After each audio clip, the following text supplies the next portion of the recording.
Okay, so now we're going to unbox this Kogan 12 liters na digital air fryer oven na na-purchase namin sa Mighty Ape online shop, and it cost around $150.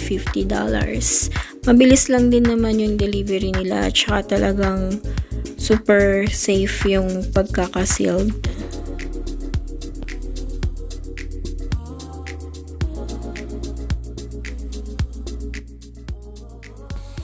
So now let's open the box. Inside the box, ito yung manual, and then meron ding included dyan na recipe book.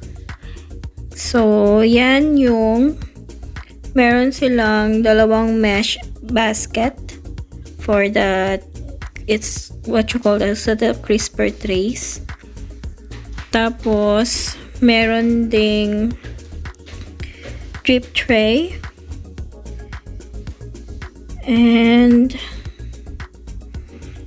tapos ito naman yung tinatawag nila na rotisserie fetch tool, and yan naman yung nilalagay dun sa may basket handle, and yan yung skewers na 8 skewers siya.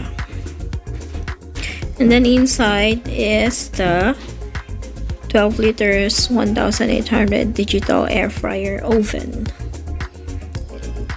na mabigat, at hindi ko in-expect na ganyan siya kabigat.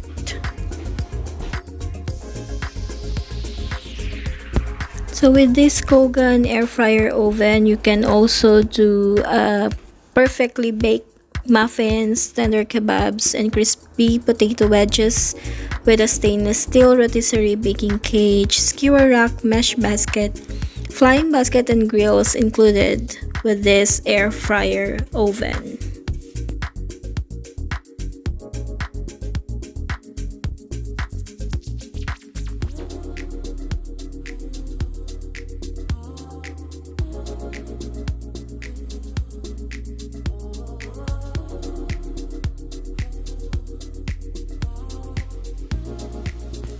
So, sa loob niya, nandun nakalagay yung frying basket with handle.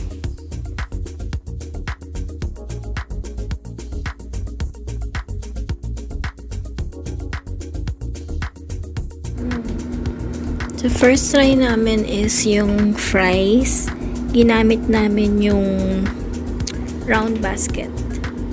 Yun. And also, meron naman na rin mga nakaprogram kung ano yung food na gusto mo.